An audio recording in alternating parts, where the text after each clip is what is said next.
Opinions, am I right? It's the internet's favorite thing. Ladies and gentlemen, 2020 has been a strange year for gaming. I feel like there's been a lot of games that have released in the middle, right? They haven't been absolutely amazing and they haven't been absolutely horrible. Just a lot of like, this is good. So that's why I'm only doing my top 5 this year. I usually try to push for 10, really highlight all the great games, but we're doing a top 5. So, ladies and gentlemen, here we go, starting off with number 5. Come on.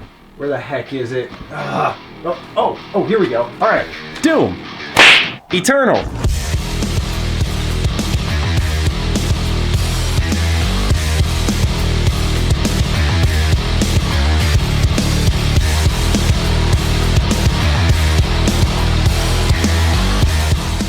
So, Doom 2016 comes out, and a lot of people are a big fan of the game. I happen to be the outlier, of course I'm the outlier, who's sitting there going, I think the battles are very repetitive. I felt like they were constant, in your face, and you didn't have a moment to breathe. A lot of people attacked me for that, saying, that's what Doom's all about, Matty. And on top of that, I thought that the game needed a little bit of a carrot at the end of the stick to keep you going, some more progression systems. And Doom Eternal answered my very desires, making it my favorite Doom game to date. I adored everything about Doom Eternal, from its pacing to its rip-roaring gameplay. I felt like there was just a good pulse to it. There were times where I could take in the beautiful visuals, take a breath, look at everything around me, some first-person platforming, which was strangely satisfying, but at the same time, it was the Doom that we knew and loved. You were in the enemy's face, you were tearing them apart, and there were a lot of systems that were working together, making you constantly think and interact with the unique enemy design, whether it's melting off their armor and stacking your own,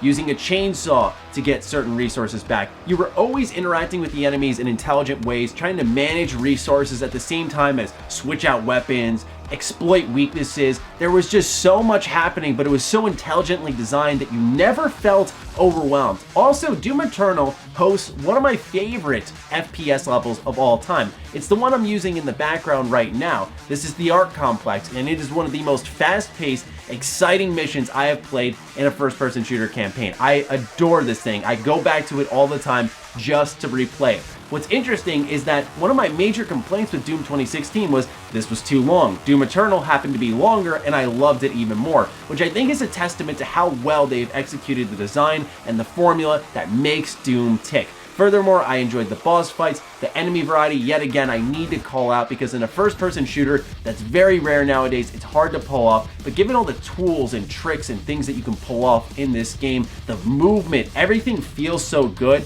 that it's always satisfying and it's always engaging. It may not have a great story, it's not really trying to tell you a great story, but it has some of the most fast, exciting first-person shooting gameplay, and that's why it earns a spot at number 5. But there's more, of course. We got 4 more. So why don't we get into number 4?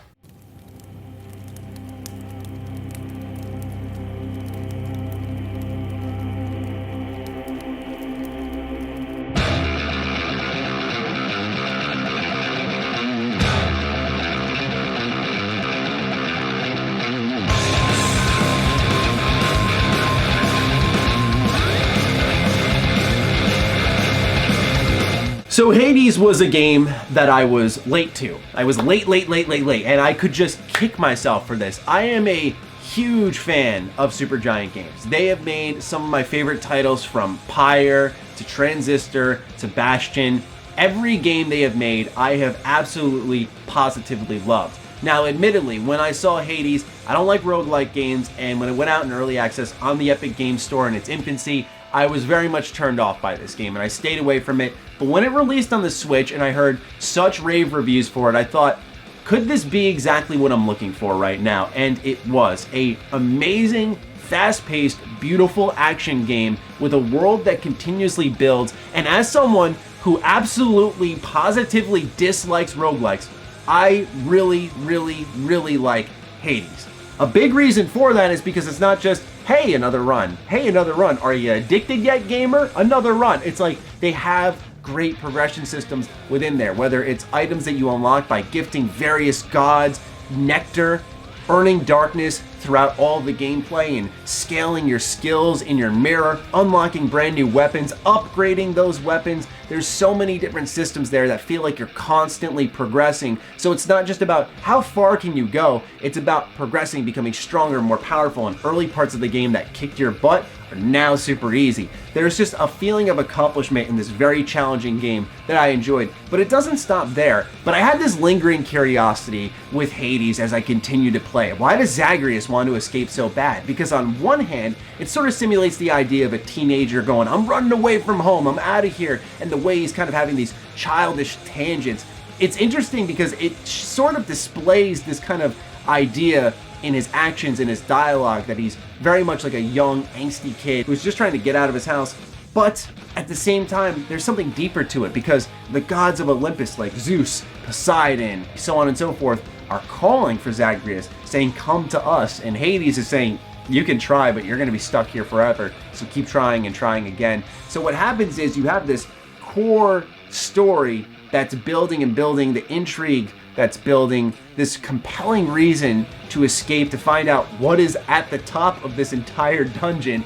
And at the same time, the gameplay systems continuously evolve. The boons that you get as you continue to go through these dungeons, you're going to earn maybe a blessing from Aphrodite, and this will make enemies weak. And that's just like one pure example. There's varieties of ways you can use your weapons, from explosive bow and arrows to huge AoE attacks with your sword. Like, there is a insane amount of variety baked into this gameplay. I could not begin to break it all down. So no two runs are the same. You're always building, tweaking, thinking differently, working with what you've got, but the game is always giving you the best assets. And so I just have a blast with this game. I still pick it up. I'm constantly picking it up. It's either a great game to sit down for a couple of hours or sit down for half an hour, whichever you please. It is such an appealing game. It's worked so well for me. I've enjoyed it, and I'm going to continue to enjoy it for many, many months to come. All right, so that's number 4, but here we are in the top 3 games of the year. This is where things get serious. This is where things get spicy. So, number 3. I'm not a shopping list. I'm a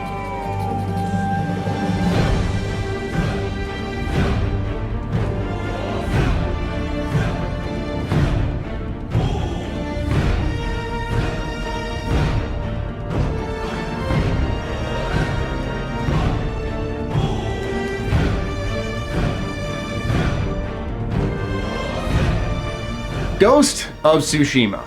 It has been years since I was so incorrect about a game, and I think being skeptical was reasonable with this title, right? It was revealed, went off the radar, then its release was stuffed directly behind The Last of Us Part 2, but I never could have expected the experience that this game delivered. Really enriching combat, a beautiful, downright gorgeous, incredible open world that begged me to explore it, taking familiar formulas that we've seen in open world design and flipping a lot of them on their heads. In a lot of ways, Ghost of Tsushima mimics what we've seen in Ubisoft open world games, but what I love about Ghost of Tsushima more than anything is that it's not always calling you to action. Sometimes you're gonna write a haiku. Sometimes you're gonna chill in a hot tub, reflect on what's happened to Jin.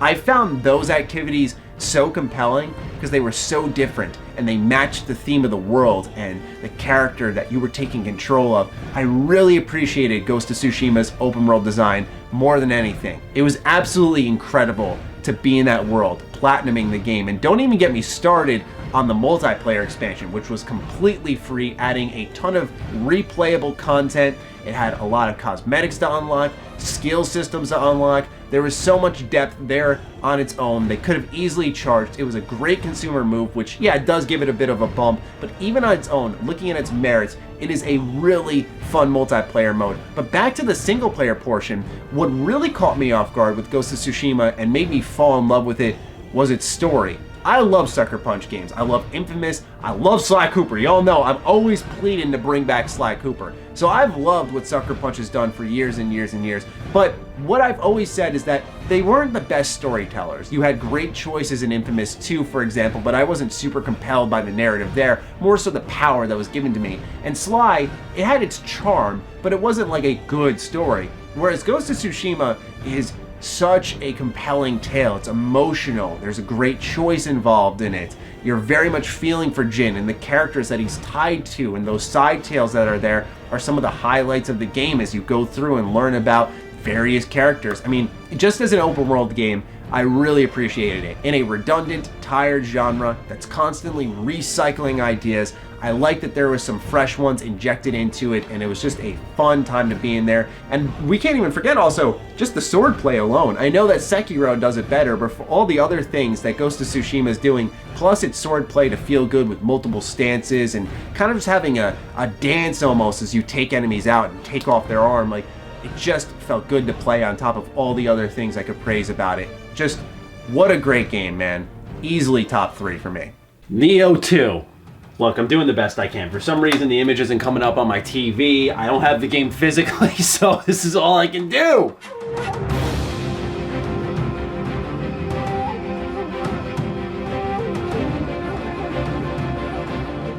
Nioh 2 was a game that I could not play enough of when it came out. I sank 80 hours into this game quicker than any other title on this list, and I'm so looking forward to the next gen upgrade that's going to bring it, 120 FPS, 4K gameplay, new DLC that I haven't played yet. I'm so excited for that because Nioh is such a fun game in the terms of its bosses, its mob enemies, exploring its dangerous world, and its mission design is so enjoyable, especially because you can do it in full co-op, which is a pleasant treat. There's not enough co-op games.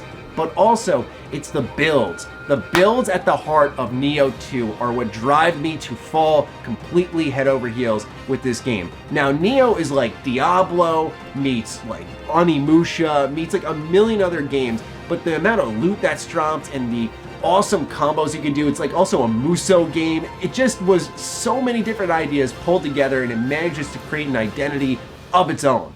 So as you're killing all these enemies, they're dropping tons of loot, and you're kitting out your character. By the way, this game, unlike Cyberpunk, actually allows you to transmog your character, so you can, change how they look, but keep your stats. So you're doing a bit of fashion as well as kicking some butt. But with loot being such a compelling part of the game, and then you have the builds tied to it, so you have a skill system, and you can go inside there and tweak exactly what your character is good at, it just all comes together. And when you combine the satisfaction of beating a tough boss or getting through a tough mob area, and sometimes doing that with a friend, doing the raid-like nightmare missions, I mean, just Nioh 2 was the gift that continued to give. And I will say, it's not like the most memorable tale, but I thought the story connected in a really cool way to Nioh 1 that I truly did appreciate as someone who also played about 80 hours of that and platinumed that game. Being able to create your own character in Nioh 2 was a logical step forward. You can tell they learned a lot of lessons from the first game and really diversified the offerings in the second game, right? There's more weapons, there's more play styles, there's more mob enemies, there's more threats, there's tougher bosses. I just dug the hell out of Nioh 2 and its crossover between Nobunaga's ambition as well as mythology. Like, there's just so much happening there, and I could not adore it anymore. This game always goes on sale for like $10, and if you get the opportunity to and you're up for the challenge, go ahead, pick it up. It is well worth your time. And number 1 goes to... Oh, Santa, you shouldn't have.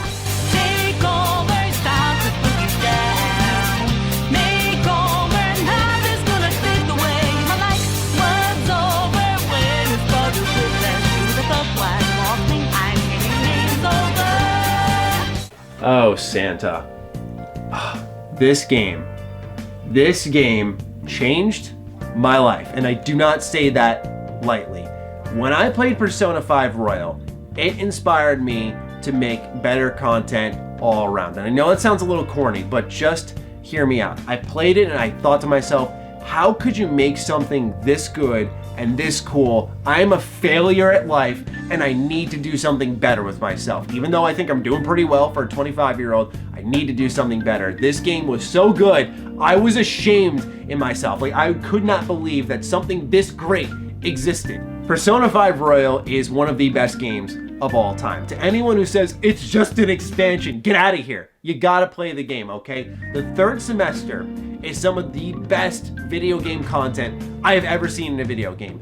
The twists, the turns, the emotional add-on, of course with Royal, the new gameplay, quality of life enhancements. Persona 5 Royal, I gotta say it again, is one of the best video games I have ever played. I have never played a game in my life, and I played a lot of them, where I put 150 hours into a game and every minute counted. Every minute was interesting, whether it was a social link, building myself, building the relationship with a character that's going to enhance the gameplay, where I'm getting perks and different bonuses from connecting with them, to, of course, story content, to mini games. There's so much happening in Persona 5 Royal, and they add on to it in this game, right? Because there was Persona 5 3 years ago, and Royal, it is not just an expansion. I mean, the new music, my brain would explode. You've heard it in videos, time in, time out. I do it for a reason. This game is fire. I cannot get enough of it. I've played it a lot. My biggest video project of this year, right, was an entire video based around this game. And look, I like my long form discussions, I like to talk a lot, but sometimes those are big undertakings, and as a daily uploader, it's hard to do that often. But Persona 5 Royal was so good, and inspired me to stop, get a bunch of people together, and make a 48-minute video talking about why this is so good, why everything works, and how it will influence the future of the franchise, and why this is the gold standard for JRPGs. Right here. Best music, amazing gameplay, by the way, turn-based combat. Take notes right here, right? Okay, so you got baton passing, where you target a weakness for an enemy, you get a 1 more, you can pass it to a teammate, and then you can get various buffs like extra damage, or you can heal a friend, something along those lines. So there's all these little bonuses and systems intertwined within the gameplay. Showtimes have been added. There's just so much there, and it's all done with elegance and style. And I sit there and look at it every time and go, how does this game exist? Seriously, I am so passionate about it. If I could recommend any game on this list that you give your time to, it would be Persona 5 Royal. It is a game that has moved me emotionally so much. It changed me as a creative individual. And I do not say that once again lightly. That is not easy to do. As someone who plays games in and out constantly, it's a revolving door. I do a lot of reviews. It's very hard for a game to stop me for, in this case, this game stopped me for 4 days. 4 days on end. I felt out of place. I was like really just shaken up by the experience because of the emotions I felt while playing it, the characters I connected to, the music I experienced, the riveting gameplay, and how it just moved me as a person. I thought, this no game has ever done this for me. So it's not only the best game I played in 2020, it is one of the best games I've played in my entire life. I could not more strongly suggest Persona 5 Royal. Even if you're not a fan of JRPGs, the game's always on sale for like 20 bucks now, which just like, that's so much content for that price. It is well worth it, because when you get to that third semester, and there's various payoff points throughout the entire game, but when you get to that third semester, my brain melted, and I was prepared for it. I was told, yeah, when you hit the third semester, it's insane. That's not enough. It is crazy. So huge shout out to Atlas for doing an incredible job with Persona 5 Royal. I cannot wait to play Persona 5 Strikers, see what that's all about, which is like the epilogue to the original Persona 5, not Royal, sadly. But I am so excited for the future of this franchise, not only because I've loved Persona 4 Golden, I love Persona 3, and I love this game, but there's just so many more good memories to come. So right now, as it stands, this is one of my favorite franchises, and I could not suggest it enough. So I've rambled enough. These are my top 5 games of 2020, ladies and gentlemen. I'd love to hear yours, so fire away in the comments down below. Let me know what you think of my list as well. All right, ladies and gentlemen, that'll do it for me. Stay sexy, stay active. I love you all.